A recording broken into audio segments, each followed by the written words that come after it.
నమస్తే, నేను మీ Satish. AP liquor కేసులో కీలక పరిణామం. మరి ఈ కేసులో కీలక సూత్రధారిగా అభియోగాలు ఎదుర్కొంటూ అరెస్ట్ అయి రిమాండ్లో ఉన్నటువంటి మిథున్ రెడ్డికి ఈరోజు మధ్యంతర బెయిల్ కూడా మంజూరు చేసింది కోర్టు. అయితే ఏదైతే దేశంలో జరుగుతున్నటువంటి ఉపరాష్ట్రపతి ఎన్నికలకు సంబంధించి ఓటు హక్కు వినియోగించుకునేందుకు అవకాశం కల్పిస్తూ ఆయనకి మధ్యంతర బెయిల్ని అయితే కనుక మంజూరు చేసినటువంటి పరిస్థితి. అయితే దీనిపైన కూడా కొన్ని భిన్నమైనటువంటి చర్చలు, వాదనలు కూడా వినిపిస్తూ ఉన్నాయి.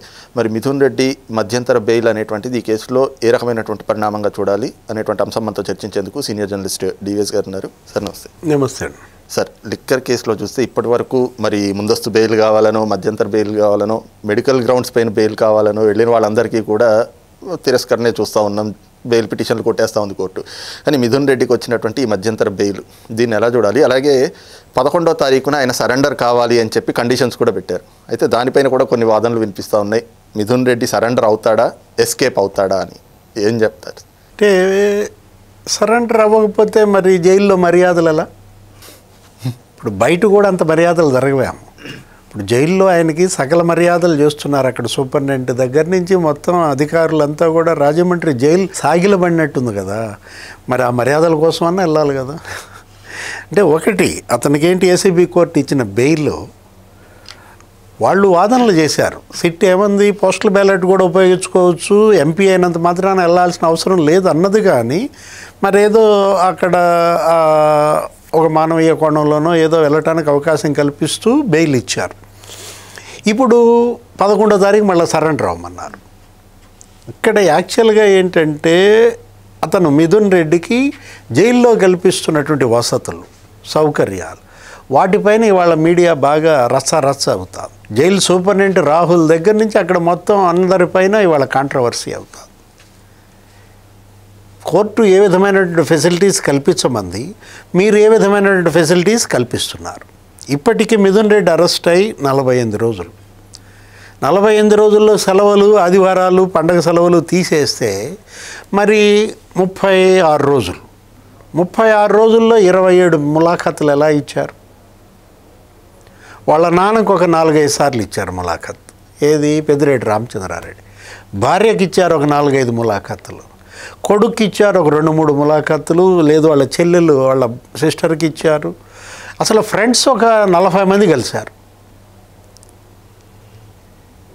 అదే కాదు, కూలర్ పెట్టారు, లేకపోతే ఇంకా దోమతెరలు కట్టారు, టీవీ పెట్టారు. ఆ రోజు సెషన్స్ జరుగుతున్నాయి కాబట్టి నేను చూడాలి, ఫాలో అవ్వాలి, అప్డేట్ అవ్వాలి అన్నందుకు ఇచ్చారు. సెషన్స్ ముగిసిన తర్వాత కూడా టీవీ ఫెసిలిటీ ఎందుకు కంటిన్యూ చేశారు?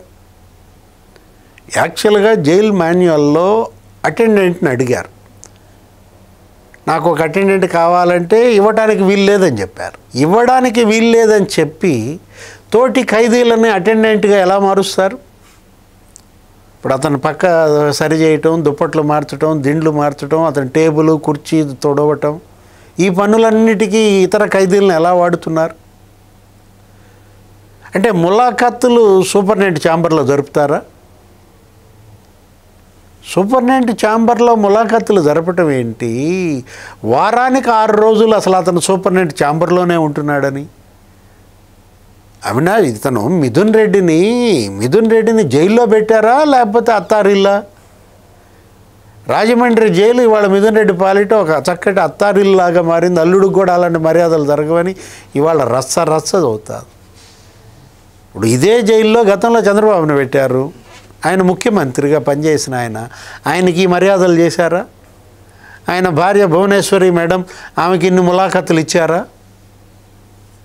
యాక్చువల్గా ఏంటి, అతనికి 3వ ములాఖత్ అడిగిందా ఎవరు? భువనేశ్వరి మేడం. ఆ 2 ములాఖతుల కన్నా ఇవ్వటానికి వీలు లేదు. గతంలో ఆ జైల్లో ఆదిరెడ్డి వాసు, ఆదిరెడ్డి అప్పారావు ఉన్నారు. అదే చిట్ ఫండ్స్ ఆ కేసుకు సంబంధించి ఉంటే వాళ్ళ ములాఖత్కి ఈయన వెళ్ళారు. ఎవరు? మాజీ ముఖ్యమంత్రిగా చంద్రబాబు. అరే, చంద్రబాబుకి నువ్వు ఎలా ములాఖత్ ఇస్తావని అప్పటి సీఎం జగన్మోహన్ రెడ్డి ప్రభుత్వం ఆ జైలర్ని మార్చింది. అతను ఎవరు? రాజారావు. బదిలీ అయ్యాడు. మరి ఇప్పుడు ఈ జైలర్కి అదేం ఉండదా? అసలు జైళ్ళ శాఖ ఆంధ్రప్రదేశ్లో ఎలా పని చేస్తోంది? డబ్బుకి దాసోహం చేస్తోందా? వాడెవడో నెల్లూరు జైలు అది మరీ గందరగోళం. అతను ఎవరు? శ్రీకాంత్. కరడు గట్టిన రౌడీ షీటర్, క్రిమినల్. సూపరింటెండెంట్ ఎవరు ఉండాలో అతను డిసైడ్ చేస్తాడంట. అతను ఎప్పుడు బయటికి వెళ్ళాలంటే అప్పుడు బయటికి వెళ్తాడు, ఇప్పుడు లోపల రావాలంటే అప్పుడు వస్తాడు. చెవిరెడ్డి భాస్కర్ రెడ్డి, సంజీవ్ అయ్య పెరోల్ ఇచ్చారంట. మొన్న కోటంరెడ్డి శ్రీధర్ రెడ్డి బయట పెట్టాడు, నా పెరోల్లో రిజెక్ట్ అయింది, సునీల్ కుమార్ మాది కాదు, సంతకాలు మా పక్కన పడేశారు, మమ్మల్ని రిజెక్ట్ చేశారు. గతంలో అతను చెవిరెడ్డి భాస్కర్ రెడ్డి, ఆ సంజీవ్ అయ్య ఆ పెరోల్ సంతకాల మీద ముందు డిబేట్ చేయండి. శ్రీధర్ రెడ్డి అన్న మాటలు. 4 రోజులు జైలు పెరోల్ ఇచ్చారు, దాన్ని 15 రోజులు పెరోల్ ఎక్స్టెండ్ చేశారు. ఇప్పుడు ఈ కూటమి ప్రభుత్వం 1 వీక్లో రద్దు చేసింది, మళ్ళీ లోపలేసింది. ఈ పని అప్పుడు ఎందుకని చేయలేదు? అది ఇక్కడ ఏది డబ్బుకు అమ్ముడుపోతున్నారు. మొత్తం సిబ్బంది అంతా కూడా అసలు గంజాయి, బీడీలు, లేకపోతే ఆ సాల్ట్ వాటరు, ఏది కావాలంటే అది, మొబైల్ ఫోన్లు, ఆ ఎస్కార్ట్ సిబ్బంది, లేకపోతే జైళ్ళ శాఖ అధికారులు ఏం చేస్తున్నట్టు? ముందు దీన్ని ప్రక్షాళన చేయాలి. ఇప్పుడు మిథున్ రెడ్డి ఇప్పుడు రేపొద్దున 11వ తారీఖు లొంగిపోతాడు. ఎందుకంటే అతను పాపం ఎంపీగా చేసినాడు, ఏం పరారవుతాడు? ఇప్పటికి వచ్చిన అపప్రద ఇది జాలదా? పరువు తక్కువ. పెద్దిరెడ్డి రామచంద్రారెడ్డి నేను 9 సార్లు కంటెస్ట్ చేశానంటాడు, నేను 7 సార్లు గెలిచానంటాడు, నా కొడుకు 3 సార్లు ఎంపీగా చేశాడంటాడు. ఇవాళ జైలు జీవితం. అంటే ఒకటి రాజకీయం, వీళ్ళకి ఈ పొలిటికల్ కెరీర్ ఇదా? అవినీతి కుంభకోణాల్లో పాల్పడి జైళ్ళకి వెళ్ళటం కన్నా ఇంకా నికృష్టం ఇంకేం కావాలి?